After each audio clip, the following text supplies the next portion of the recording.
Okay, today I'm going to be talking about the Southampton vs Aston Villa game, which is safe to say was one of the worst games I've ever seen by any team.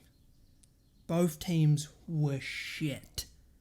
It was the most boring game I've ever seen. Normally, in a first half where both teams aren't doing anything, second half they both come out firing and try and do stuff.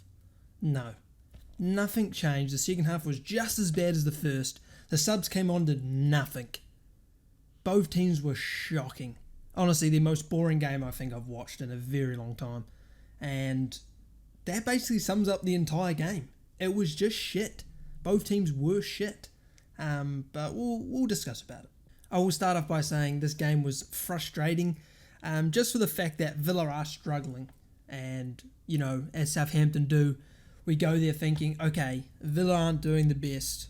We're doing okay. We can maybe get something. No, we play fucking wank, and then they win, even though they played wanked as well. It was just one chance, one scrappy goal, and that's the game done. I have to say, I'm a little bit disappointed with how we played in terms of tactically, not like we played shit, but tactically, I think we played the wrong system. I think we played the wrong players, and at the end of the day, I'm not a rough out boy. I'm not that sort of guy. I've always thought, he's never had the backing, he's never had the players he needed to play his system. And I think at times this season we've seen what he can do and what the team can do, especially games against like Chelsea, against Leicester, against Leeds. Like they can create, they can score, and they can defend, really. But I think this game showed we got it wrong, I think. As I said in my preview, I think we needed to play a 4-3-3. Elyounoussi needed to be not near the team. We needed to start Armstrong, which again, why isn't he playing? If I had to say, okay, who's one winger I would need to play no matter what, it would be Armstrong. I am a bit confused as to why he's not playing.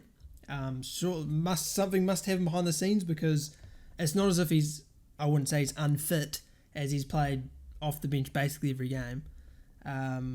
It does confuse me, especially when you play Elyounoussi, who shouldn't be anywhere near the team, and you play Gineppo, who I was okay with. Like, yeah, it wouldn't be my choice, but I was like, okay, he is having a good season, or a good start to a season. I understand that you'd play him, but Elyounoussi, not so much. And to sacrifice players like Armstrong, Rebo, Edozie even, who I don't think should start, but I'd rather see him start than Elyounoussi, is a bit questionable. I guess we'll see, in the next game against Everton, if that changes, because I get Elyounoussi a good defensive winger.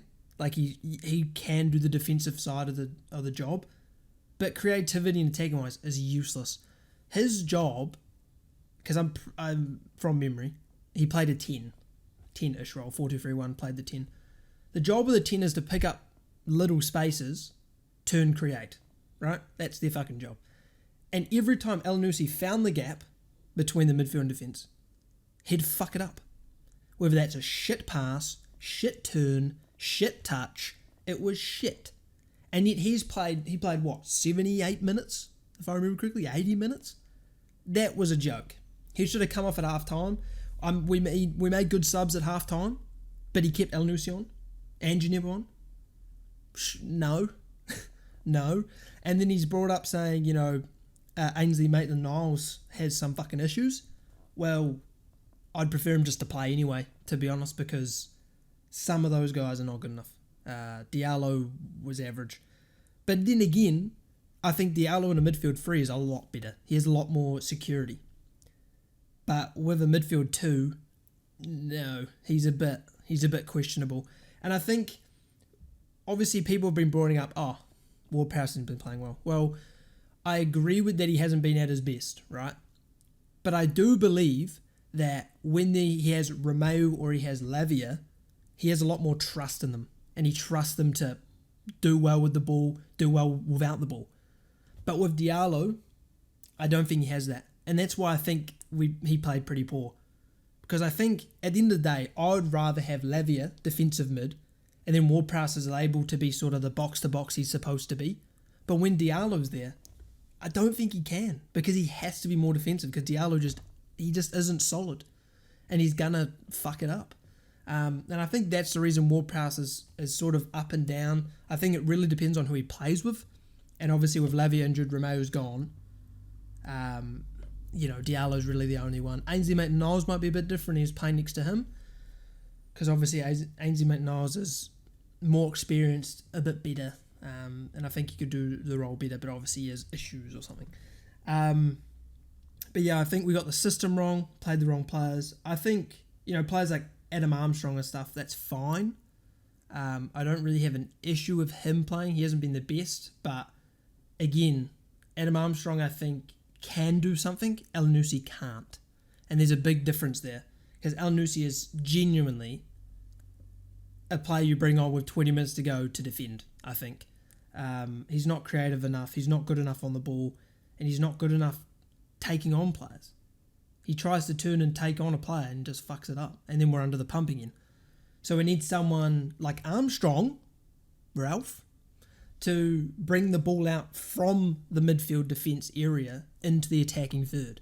That's what we need. Elyounoussi can't do that. He's never been able to do that, and he never will be able to do that. So he just can't play anymore. If you're playing a 10, it's Aribo Armstrong. Simple as that, really. Playing Elyounoussi there is a bit of a joke. Obviously, Adams up front, you can't blame him. What the fuck can he do? He's basically 1v2, 1v3 every time he gets the ball. He can only do so much. I think our midfield balance was shocking with Elyounoussi and Diallo. Shocking. Defence was okay. Bella Kopchak looked a little bit, I don't know, he didn't look as sharp, which is weird. You'd think after getting called to the German team, he'd fucking be, rearing geared to go. But he looked a bit iffy. Walker Peters he wasn't obviously bad. Walker Peters doesn't play bad, but he wasn't as, I guess, attacking-wise, as explosive, because I'm guessing he just really didn't get in the positions, and I can blame the midfield for that. Pereira I thought was fine, but obviously he must have had some sort of knock, some sort of slight injury, maybe fitness, I don't know. And obviously the youngster Laros came on. I thought he did fine. I don't really think he did anything wrong. He had a few good runs forward. Obviously, pretty sure he just gave it to Elyounoussi, and Elyounoussi gave it back to them. But I think he was fine. I think he's a good prospect from what I've seen. Obviously, another thing, I've just remembered something. The fact that he took Che Adams off when he brought Mara on, still, I don't understand. That makes no sense, considering we're chasing a game. It's not as if Adams had a bad game and he's missed 5 sitters and you're like, fuck off, get off, we need someone else up there. He hasn't even had I don't think he had a shot, or he maybe had a long shot.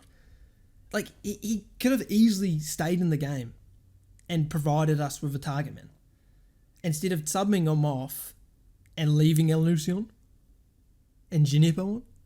That doesn't make sense to me.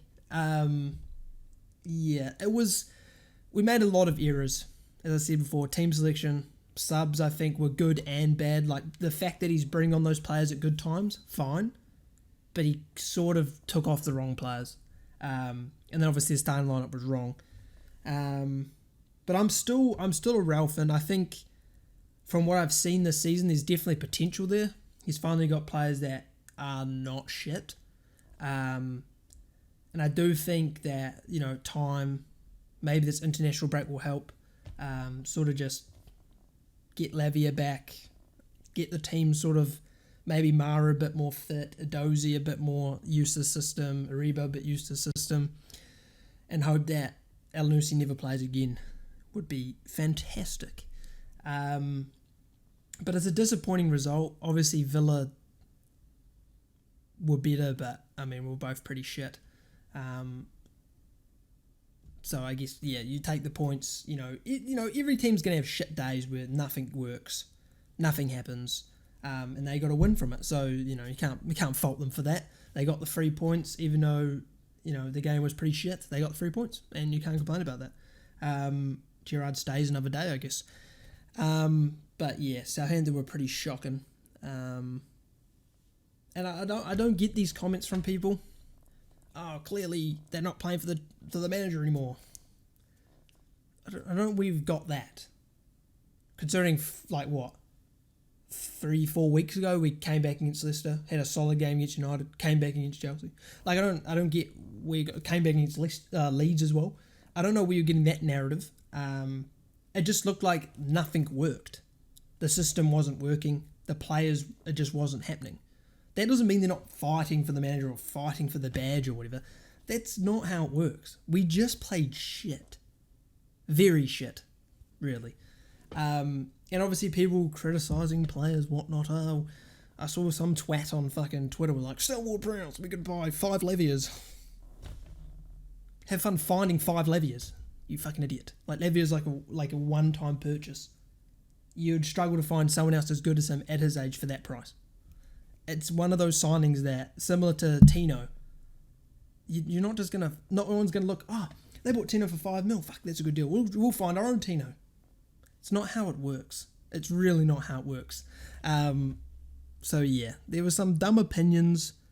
Obviously, a lot of people were reactionary, like, oh fuck, we've lost to it. Like, we played fucking shit. We lost, blah, blah, blah. Which is fine, we did lose, we played shit, fine. But you just got to realise that it is still early doors. We had that postponement against Brentford. That sort of shuffles things up. Now we've got another break, which could be good and bad, really depends on what we do. Like, you just got to relax. We brought a lot of players in. They need time to gel. Obviously, they need time to apparently learn the tactics, I guess, because some of them not starting is a bit of a head scratcher. But once we've got El Nusi out, Gineppo back to the bench, Adam Armstrong potentially in the bench as well, I'm fine with him starting. I don't really mind him. I think we'll be a much better team. Obviously, Lavia fit, Diallo not starting. And it was funny, I saw someone say Diallo's a squad player, so he shouldn't. So he's shit. Being a squad player, you still have to play. Like, that's his role. Like, we shouldn't be starting a squad player. You have to, though. He's a squad player for a reason. He fills in the gaps. People are just... but yeah, that's my review. Really, the only thing to take from it is we sucked. Villa also sucked. And now we have, 2 weeks until our next game. So, hopefully, we improve. I wouldn't be on the Ralph out until probably 15 games in. And if 15 games in we're fucking, 17th or something, then maybe, right? But at the end of the day, 7.7 games, fine. It's not an amazing start. 7.5 games was good. But obviously, we lost 2 in a row. It's not bad. And honestly, we need to, take our head out of the fucking ass and realise it's not bad. We're not in relegation. We're not being, as everyone says, dragged into relegation. We're relegated. We're a championship team. Brains, where are they? Clearly not in your fucking head, because that makes no sense. This is probably the best we've played in terms of just overall performances last 5-6 games in a while. If we can just... Obviously, we've had problems with consistency. But if we can make that semi-consistent, maybe 2 games good, 1 game bad, we're going to be more than fine with relegation. We'll be high mid-table, maybe 11th, maybe in top half. It's possible. It's not as if next week, or I guess not next week, the week after, we lose and now we're still in relegation. No, but if we win, we could be top half. It's so early to call this sort of shit. And it's not as if we've been played 7 games and been wank. We've played 7 games, I'd say probably 3 bad performances, and then 4 good performances. Maybe not getting the results, but good performances. So we need to relax, calm down. But that is my review. Obviously, it sucks that there's no game this weekend. Obviously, we have to wait 2 weeks for the next one. But if you want to watch my reaction to the Villa game, which isn't very exciting, it's more just me saying, why the fuck is El Nusi playing? I'll link it into the description. And like and subscribe if you enjoyed. And obviously, I won't probably post for a while until Southampton are back, so probably not for a week or so. But yeah, hope you enjoyed. Like and subscribe if you enjoyed. And I'll see you next time.